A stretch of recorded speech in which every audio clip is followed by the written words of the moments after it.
रवि हुआ अस्त, ज्योति के पत्र पर लिखा रह गया राम रावण का अपराजेय समर। प्रतिपल परिवर्तित व्यूह भेद कौशल समूह, राक्षस विरुद्ध प्रत्युह क्रुद्ध कपि विषम हुह। विछुरित वह निराजीव नयन हतलक्ष बाण, लोहित लोचन रावण मदमोचन महीयान। आप समझ गए होंगे कि ये प्रसिद्ध पंक्तियां किनकी हैं। जी हाँ, बिल्कुल आपने सही अंदाजा लगाया। ये सूर्यकांत त्रिपाठी निराला की राम की शक्ति पूजा की प्रसिद्ध पंक्तियां हैं। मैं डॉक्टर कमलेश शर्मा, व्याख्याता हिंदी साहित्य। आज जो है हम सूर्यकांत त्रिपाठी निराला के जीवन परिचय और उनकी प्रसिद्ध कविता राम की शक्ति पूजा पर चर्चा करेंगे। हिंदी साहित्य के जाज्वल्य नक्षत्रमान के रूप में उदीयमान सूर्यकांत त्रिपाठी निराला जी का जन्म 1896 ईस्वी में बंगाल के महिषादल नामक स्थान पर हुआ था और इनकी मृत्यु सन 1962 ईस्वी में हुई थी। इनके आध्यात्मिक गुरु स्वामी विवेकानंद रहे हैं। इन्हें छायावाद का महेश कहा जाता है। ये छायावाद, प्रगतिवाद और प्रयोगवाद तीनों में अपने लेखन के लिए जाने जाते हैं। इनकी कुछ प्रसिद्ध काव्य कृतियां हैं, जैसे अनामिका, परिमल, बेला, नए पत्ते, आराधना, अर्चना, गीत गुंज आदि। इन्होंने लंबी कविताएं भी लिखी हैं, जैसे राम की शक्ति पूजा, जिसका भी अभी मैंने आपको नाम लिया है। इसके अलावा इनकी सरोज स्मृति कविता है, बहुत प्रसिद्ध कविता है, जिसे हिंदी साहित्य का शोक गीत कहा जाता है, जो इन्होंने अपनी पुत्री सरोज की असामयिक मृत्यु के अवसर पर लिखा था। इसके अलावा इनकी तुलसीदास कृति जो है वो महत्वपूर्ण है, जो वो भी लंबी कविताओं में गिनी जाती है और जिसे प्रबंध काव्य की श्रेणी में भी रखा जाता है। जहां तक इनके नाम की चर्चा हम करें तो इनका नाम जैसे सूर्यकांत त्रिपाठी निराला, तो जैसा इनके नाम में निराला है वैसा ही इनका निराला और अनोखा व्यक्तित्व है। सूर्यकांत, चूंकि इनका जन्म जो है बसंत पंचमी के दिन हुआ था और उस दिन रविवार था, तो रविवार होने के कारण इनका नाम सूर्यकांत रहा।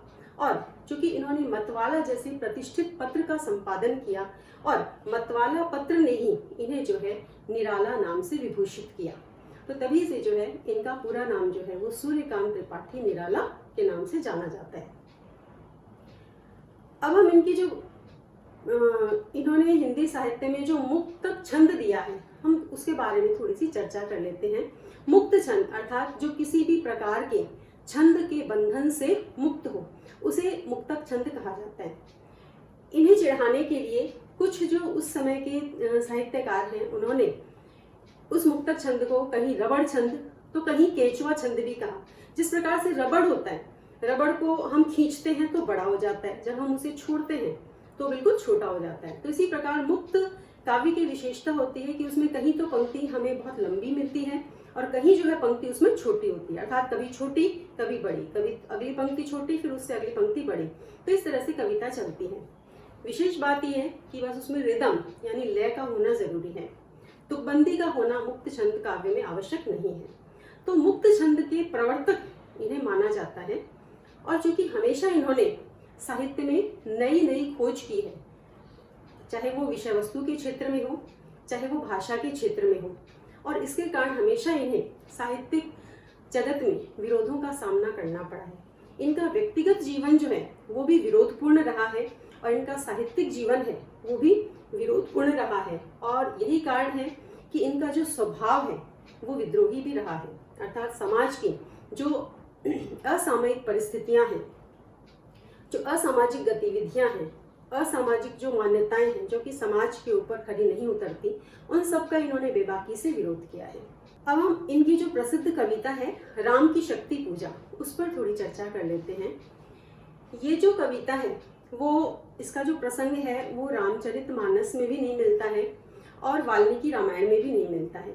इन्होंने ये प्रसंग जो है बंगला की कृत्तिवासी रामायण से उठाया है, जहाँ पर राम जो है वो रावण के ऊपर विजय प्राप्त करने के लिए शक्ति की आराधना करते हैं। तो कविता की शुरुआत ही यहीं से होती है कि रवि हुआ अस्त, ज्योति के पत्र पर लिखा अमर रह गया, राम रावण का अपराजय समर। अर्थात उस दिन का जो युद्ध है वो सूर्यास्त होते ही समाप्त हो गया, और उस दिन का जो युद्ध है दोनों ही पक्ष अर्थात रावण की सेना और राम की सेना के द्वारा बहुत तरीके से लड़ा गया, सुनियोजित ढंग से लड़ा गया, और दोनों ही तरफ के जो योद्धा हैं उन्होंने हर पल अपनी व्यूह रचना को बदलते हुए, हर वक्त अपनी नई नई व्यूह रचना को अंजाम देते हुए जो है युद्ध को लड़ा। लेकिन उस दिन के इतिहास में जो है वो जो युद्ध है वो अमर रह गया, कारण कि उस दिन जो है रावण की सेना जो है वो राम की सेना के ऊपर भारी पड़ रही थी, और राम जो है ये देखकर, ये सोचकर बहुत हताश थे कि रावण अधर्म के रास्ते पर चल रहा है, फिर भी जो है वो जीते जा रहा है, और मैं चूंकि धर्म का साधन अपना रहा हूँ, धर्म का मार्ग अपना रहा हूँ, फिर भी जो है मैं रावण के ऊपर विजय हासिल नहीं कर पा रहा, उसके बाणों का उत्तर नहीं दे पा रहा, उसके बाण जो है वो श्रीहीन हो रहे हैं। तो राम ये मन में सोचते हैं कि रावण अधर्मरत भी अपना, मैं हुआ अपर, यह रहा शक्ति का खेल समर शंकर शंकर, कि हे शंकर यह जो युद्ध है वो राम और रावण का नहीं बल्कि ये देवी का युद्ध है। अर्थात जैसे ही राम रावण के ऊपर प्रहार करते हैं तो देवी महाकाश में छा जाती है और रावण की रक्षा करती है। ये देखकर कुछ समय के लिए जो श्री राम हैं वो उदास भी हो जाते हैं।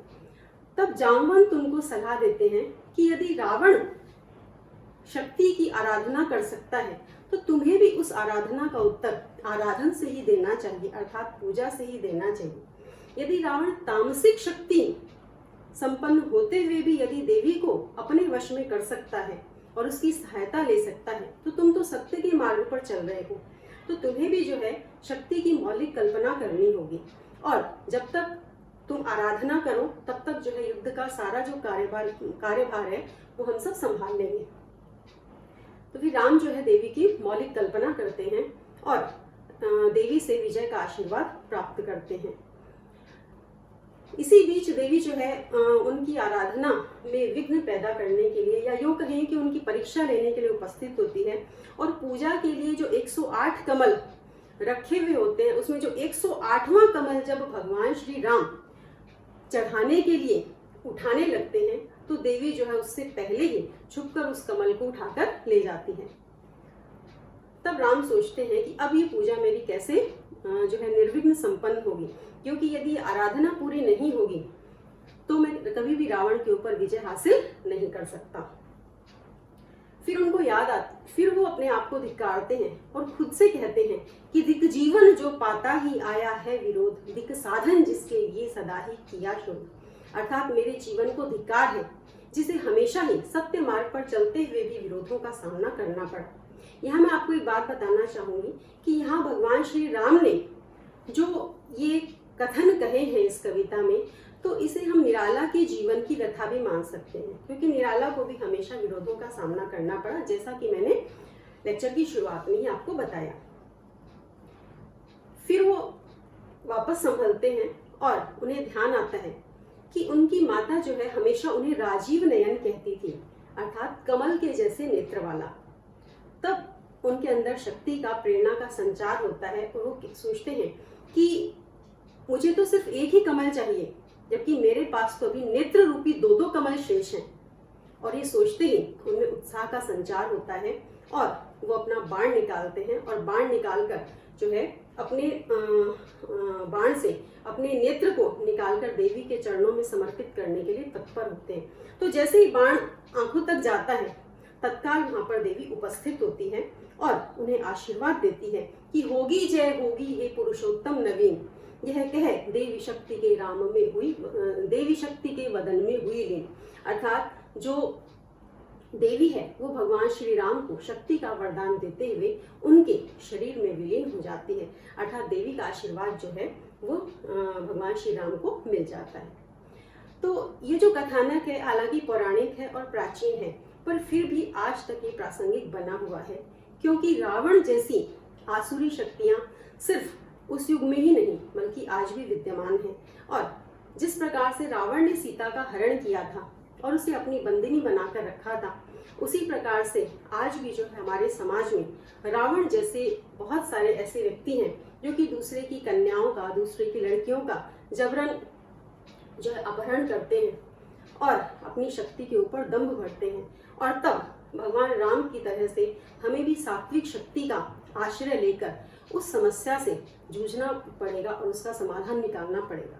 यहाँ पर जो निराला है वो ये कहना चाहते हैं कि हर युग में समस्याएं अलग अलग प्रकार की होती हैं, तो इसीलिए उनका समाधान भी युग के अनुरूप अलग अलग तरीके से होता है। आज जिस प्रकार से हमारे समाज में समस्याएं हैं, अराजकता है, अपहरण है, तो उसका समाधान एक ही हो सकता है कि हम सब में संगठन शक्ति हो। इसी संगठन शक्ति को यहाँ पर निराला जो है मौलिक शक्ति कहते हैं, कि जिस मौलिक शक्ति की आराधना की हमको आवश्यकता है। अर्थात यदि हम संगठित होकर रहेंगे तो विरोधी शक्तियों या तामसिक शक्तियों से हम जो है पार पा सकते हैं, उनसे लोहा ले सकते हैं, उनको पराजित कर सकते हैं। और जिस प्रकार से राम की शक्ति पूजा में अधर्म पर धर्म की विजय, असत्य पर सत्य की विजय दिखाई गई है, उसी प्रकार से हम भी जो है आसुरी शक्तियों पर विजय प्राप्त कर सकते हैं। धन्यवाद।